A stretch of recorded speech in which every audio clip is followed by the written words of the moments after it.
Hey there, guys. Hope you're having a great start to your Wednesday. Well, actually, it's noon now, but hope you've had a great Wednesday so far. So, again, this is our midday live stream as always. I really appreciate you guys for taking the time to watch these. I try to pack these live streams with as much value as possible, and I just want to give you some, really, you know, digestible advice that you can take with you and implement into your daily workout routine or your daily life. Anything that you're doing, if you're focusing on, bettering your health and wellness, that is the reason why I share these, is because I do want to share my expertise with you, being a certified personal trainer, and just sharing this information is going to be helpful if your goal is to focus on any of these particular topics that I discuss. And muscle gain is, of course, one of the major topics. So, again, you know, if you have any questions about anything I discuss, feel free to ask me. That is why I'm here. I'm willing to help you in any way that I can. So, with all that being said, guys, there's nothing I have to really mention um, in regards to my business today. I am going to keep it pretty much simple today because we do have the holidays coming up. However, I will still have another live stream next Wednesday, which will be a couple days after Christmas, but I am still going to do a live stream that day. So you can watch for that. I do have the topic for that, which I'm going to be talking a little bit about protein intake. That's basically what I'm going to talk about there. So it'll be somewhat of an extension of what I'm talking about here today. So for today, we're going to be talking about the fundamentals of muscle gain. So there's a lot of different topics, or a lot of different, I guess, subtopics I'm going to be talking about in relation to this. And like I mentioned, my topic for next week is going to be about protein intake. However, it's going to be more expanded. So you do see protein intake in here, but I am going to expand more on that topic in the following week. But just know that protein intake, of course, is, a key aspect, to a muscle gain goal.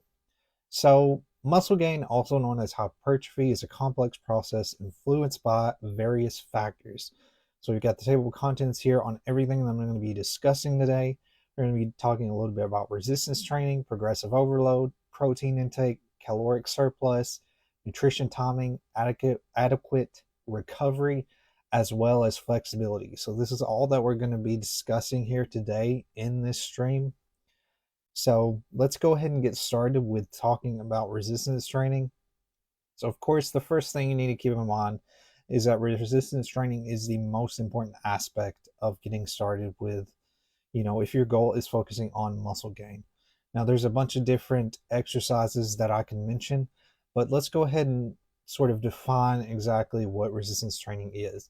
So, resistance training is a form of exercise that involves working against a force to induce muscular contraction. So, it's a fundamental component of muscle gain or hypertrophy. So, there's various different examples of exercises that would be categorized with resistance training, whether that be squats, lunges, bench presses, deadlifts. You have a bunch of different strength machines that you can use that are great for beginners, bicep curl machines or tricep curl. There's a lot of various beginner machines. If you go to a gym, you'll likely see those. However, you do also have free weights, of course, which is going to involve mostly the bench press. You could do bent over rows with the barbell as well. And another extension of that, of course, is dumbbells. Dumbbells are also under that category of free weights. Now, when we're talking about the difference between, you know, sort of strength training machines and the sort of free weights, there is a little bit of a difference. So when we're talking about free weights, which is barbells and dumbbells, those are more geared towards not only training your strength, but also training your stability. So that is basically the difference with those, because you're using a free range of motion when you're using a barbell and a dumbbell. You are going to be you're having to control the motion of the exercise a little bit more. Whereas with a strength training machine, you are in more of a stationary position and you're not moving in a free range of motion. So that is the difference between those two. Just keep in mind that, when it comes to resistance training with muscle gain, again, you do need to have a proper routine. You need to, split your workouts in the proper way and be sure that you're targeting each specific muscle and that you're creating a well balanced routine. Now, if you want to learn more about that, you can always reach out to me and I'm willing to answer your questions. I don't have to sell you anything at all. I can give you a general guideline on what you could follow. But just know that I'm open to any questions you have. I don't, I'm not going to force a sale on you. That is one thing that I try to be unique when it comes to, a personal trainer is I really want to know you as a person. And if you're serious about reaching your goal, then that's where we can talk a little bit deeper into what you want to pursue. However, when it comes to general guidance, I'm willing to answer any questions you have. So just keep that in mind. But like what I'm talking about with resistance training, of course, you do need to have a very dynamic and a very balanced workout routine in order to reach a muscle gain goal. So this is sort of an extension of that. So this goes hand in hand with resistance training. So progressive overload is something I've talked about over and over again because it's very important. But progressive overload is gradually increasing intensity, or it can be done in different ways, but gradually increasing the intensity. So to stimulate muscle growth, progressively increase the resistance, volume, or intensity of your workouts over time. This challenges your muscles and encourages adaptation. So, one of the most common ways to apply progressive overload is by increasing the amount of weight you lift. As your muscles adapt to a particular weight, you need to lift more weight to continue challenging them. This can involve adding more weights to the barbell, dumbbells, or resistance machines. So, this is a incremental thing. This is not something that you do basically, back to back. Like if you're going into another workout session, you don't necessarily have to increase your weights every time. You do need to sort of build that strength. And once you are sort of getting comfortable with that weight, then that's when you need to work on progressive overload. Now, there's multiple different aspects that you can, you know, do progressive overload. It doesn't necessarily have to be with adding weight.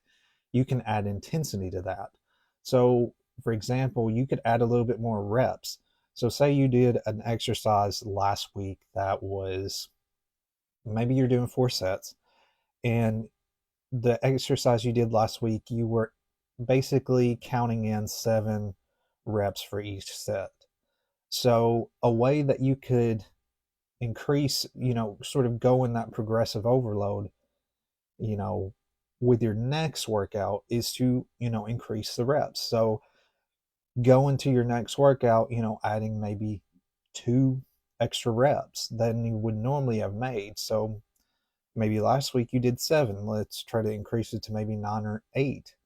If you can go up incrementally, in that way, that's another, you know, basic, blueprint that you can go by when it comes to progressive overload. You don't necessarily have to focus on adding weight. You can increase that intensity and you can still, your body is still going to adapt to those changes because you're applying a little bit more pressure. It's just a gradual, you know, progression, of course, but it's just a gradual progression on, getting your muscles to adapt to your workouts. Another thing you need to sort of keep in mind is you don't want to change your workouts too much. Um, what you want to do is sort of be adjusted to the workouts that you're doing. And once you have adjusted to those, then that's when you need to start changing it up and start adding a little bit more intensity or a little bit more volume into your workouts. Now, this is a topic that I could go on and on about. There's many different aspects you need to keep in mind when it comes to progressive overload. But it's a very simple concept, but you just don't need to rush the process. It needs to be a gradual progression that you go through rather than, adding maybe like 20 pounds each week. You don't need to do that. You need to be able to properly lift the weight and not, sort of rush, because when you rush through, you try to keep adding weight, your body's not adapted enough. Your body needs to build strength with specific weight. So you need to master that form of the weight that you're capable of lifting now, and then you can work on progressing further, if that makes sense.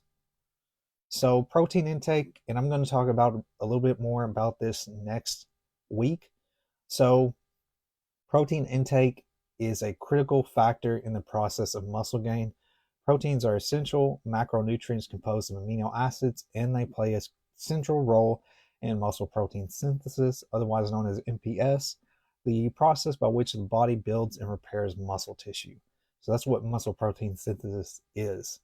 Now, when it comes to protein intake, this varies. So, a general guideline with protein intake is related to your body weight. So, let's say, for example, you weigh 130 pounds. What you need to do as far as your protein intake is you need to intake that based on your body weight. So, you need to get at least over 130 grams of protein per day based on your body weight. So, again, that's going to change depending on your body weight and depending on your goals. So if your goal is to focus on muscle gain, you do need to, focus on protein intake. However, like let's say we're talking about fat loss. Fat loss can be beneficial for protein intake as well. However, when we're talking about fat loss, those when you're talking a little bit about nutrition, the goals are a little bit different. When you're focusing on a muscle gain goal, you're going to be more in a calorie surplus, which is often known as bulking. Or if you're going into focusing on a fat loss goal and you're wanting to, you want to be in like a calorie deficit, and that's basically cutting. So, again, this is going to depend on your goals. If you're wanting to gain more muscle, you do need to be in a calorie surplus, and you need to sort of increase the calories that you're intaking, and you need to have that protein intake to match sort of your body weight, if that makes sense. So protein intake, of course, is essential. You need to have it in order to reach your muscle gain goal, and you need to have it based on your body weight. So your body needs to have those nutrients to be able to repair that muscle, and that's why you need that much protein due to that. So I sort of went ahead of myself a little bit there, but again, with muscle gain, calorie surplus or a caloric surplus, otherwise known as bulking, in other words. Caloric surplus is a dietary state in which you consume more calories than your body expends. So, this surplus of energy provides the additional resources needed for various physiological functions, including the synthesis of new tissues, such as muscle. When it comes to muscle gain, a caloric surplus is often associated with the concept of bulking. So, if you hear bulking, cutting, that is basically what that means. Cutting is basically being in a calorie deficit, whereas caloric surplus is focusing on bulking. I call it caloric surplus and deficit. That's just the way that I describe it, because it makes a little bit more sense. Because I feel like the terms bulking and not so much cutting, but bulking, the terms kind of seem confusing to me. And so I think surplus and deficit just sounds a little bit better. That's just my opinion. But just know that that's what those terms mean. They're both the same sort of terms. But you do need to be in a calorie surplus to, focus to help your body, get those nutrients that it needs to help repair itself and to build that muscle. So another thing that I've not really talked about too much in the detail is nutrient timing, but this can be very beneficial to sort of keep in mind.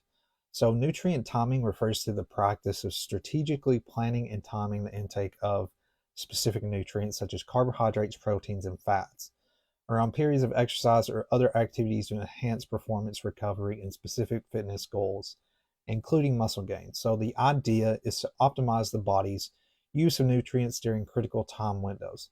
So consuming a balanced meal with a combination of carbohydrates and protein 1 to 2 hours before a workout can provide the necessary energy and amino acids to fuel your muscles during exercise.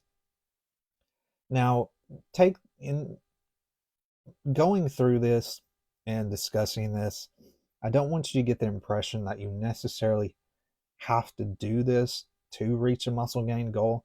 However, this is very beneficial. So, and you don't necessarily have to eat like a huge meal. You can use like, a pre-workout supplement could be very beneficial to take before your workout. Within 1 to 2 hour, pre-time frame before you're working out can be very, very beneficial. Another thing with nutrient timing is it does kind of help if, because with me, I usually always intake a lot of my supplements and a lot of my nutrition post workout.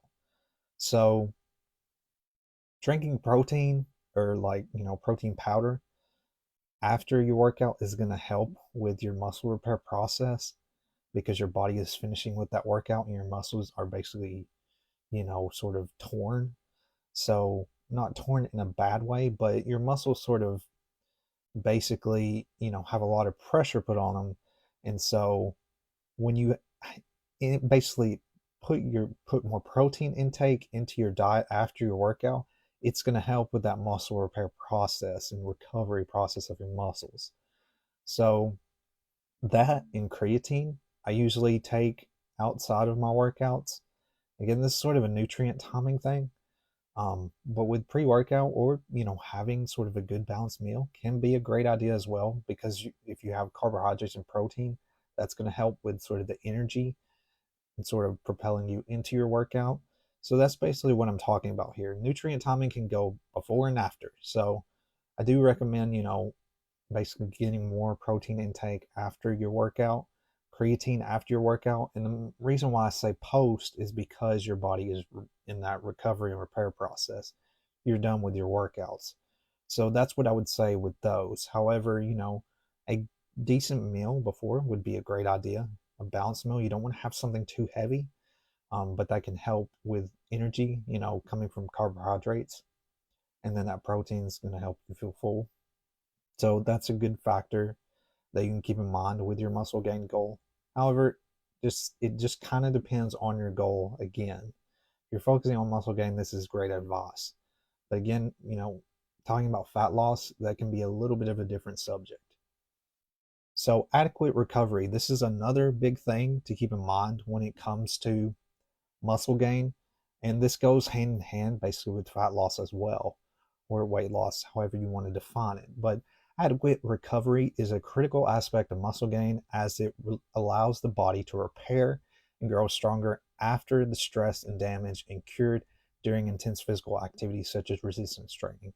When you engage in strength training exercises, you create micro tears, which is sort of what I just discussed, in your muscle fibers. The process of recovery involves repairing these micro tears, leading to muscle adaptation and growth. So when your body is repairing, sort of those microfibers, your muscles are getting bigger, and that's sort of where that hypertrophy kind of comes in. And that's where growth happens and how your body adapts. So it goes the same way. That's why protein is essential because it's helping to aid in that process of recovery. So recovery, that goes along with sleep, that goes along with giving your body, enough rest and not, go into that overtraining. If you're doing too many workouts a week, that can go into overtraining and you're tearing your muscles down too much. And your body's not going to be able to adapt to that. So you've got to have rest days and you've got to have a recovery process to go through in order for your muscles to build and repair themselves back and to be stronger, of course, and to adapt to your workouts. Because if you're doing too much, your body's not able to, take in, all of that work that you've put in. So, you've got to have those rest days and you've got to have efficient sleep as well, which is going to be around 7 to 8 hours of sleep. That's where you need to sort of gear your recovery process when it comes to, proper rest and sleep. And there's different things that I can mention to creating a proper sleep routine. But what I would recommend is, having an alarm for basically when your bedtime is and then when you would wake up. So sort of creating that routine is something that you just have to build. For me, that's just I go to bed at the same time, I lay down and I wind down at the same time and wake up roughly at the same time every day. I just created that routine when my body adapted to that. And you're going to adapt once you adjust to a proper routine. And, just knowing that you're getting that proper rest is going to help a ton. So, the next one, and this is basically the last one that we're going to discuss today, but stretching and flexibility plays an important role. So, stretching and flexibility are important components of a well rounded fitness routine. And while they may not directly contribute to muscle gain in the same way resistance training does, they play a crucial role in overall muscle health and functional fitness. So, it's important to note that the timing and type of stretching matter. So, dynamic stretching before a workout is generally recommended to increase the blood flow and prepare the muscles for activity. So, static stretching, where you hold a stretch for a longer duration, is often more suitable for a cool down phase after exercise. However, this can, be different. There's different aspects to this. So, a lot of times with my clients, I do have them do, static stretches both before and after. And I believe that static stretching is going to be just as beneficial before and after, even if you're not, including dynamic stretching. As long as you're doing a stretch to sort of help the muscles, they can, adapt to your workout. So you need to focus on having those muscles specifically being targeted. So if you're working out, let's say, for example, if you're targeting, say, your back and biceps, you'd want to have a stretch that targets specifically your back and biceps that day to sort of prepare those muscles. So yes, generally when you're talking about static stretch, it is more beneficial for a cool down. It can help for a cool down. Of course, the dynamic stretching is, sort of help to get the blood flowing. But however, those can be somewhat interchangeable, so you don't have to necessarily just focus specifically on that. As long as you're having a warm up and a cool down routine, that matters enough. But what I'm trying to mention here is that these can sort of depend on your specific, routine. And I'll recommend more of a static stretching to sort of specifically target those muscles, to know that you're specifically engaging those muscles before and after workout. So that's something that you can keep in mind with that. But just know in general that dynamic is more focused on a warm up, and then your static stretches are generally a cool down. But however, some for my routines, I do it a little bit differently. So it can vary, but that's just a general guideline to go over. So, with all that being said, guys, that's all I have for you today. I really appreciate your support and your all you guys. It really means a lot. I've had a lot of great messages and comments here recently, and it just means a lot that I have, the support I have with my online coaching business. I'm continuously working on it every day. I work on it basically day in and day out, and I really enjoy what I do. I love what I'm doing. It can be stressful at times, but regardless, I know that I'm doing something that matters, and I know that it's going to be beneficial to help somebody. And I know it's going a little bit off topic, but a lot of the reasons why I pursued this was because I've always wanted some kind of career where I was able to help somebody, but I was able to be creative at the same time. Because I'm a very creative person, but I don't want to, I've never wanted to create something that's been specifically for me. I've always wanted to be something, or to be somebody who is helping others with what I'm creating. And that's a big thing that I try to do with this, is because I'm really passionate about what I do, because I know that it can help other people. And that's a rewarding feeling to know that it is, because I've gotten many comments and messages saying that this content has helped. And I try to, sort of create content that is a little bit different from what you would see from other trainers, and to create something that's a little bit more I don't know, just more engaging. Because I don't want what I create in my business to be just about my face. That's not what I want it to be about. And I want it to be more about information and value and something that you can implement. I don't want it to be just about me. Yes, my face is on the business, but that's not what I try to do, you know, my business around. I want to do it to help people. And I feel like a lot of it, a lot of different, I'm not saying bad about a lot of coaches, but I feel like it's very self centered with a lot of certain coaches. And I'm not saying that every coach is like that, but that is sort of the, when I look at so many different, or, researching different accounts and seeing what other people share, that's the vibe that I get. And that's why I try to separate my content to be unique in a way to where it's more focusing on the information and less about me. I want to help you. I don't want it to just be about my face. And so, I hope that you guys really, do appreciate this content. And I really want to do it to help you. I don't want it to be about specifically about me. I'm passionate about it, but I don't want it to be about me. So thank you guys again for your support. I will have another live stream next Wednesday at 12 p.m. Central Standard Time as usual, and I'll be talking a little bit about protein intake. So definitely watch out for that. And I'm going to be talking, it won't be necessarily completely related to muscle gain, but it's going to be in general about nutrition in relation to protein intake and how it's important to, properly distribute protein intake throughout the day and things of that nature. So thank you guys again, and I will see you guys next Wednesday in the next live stream.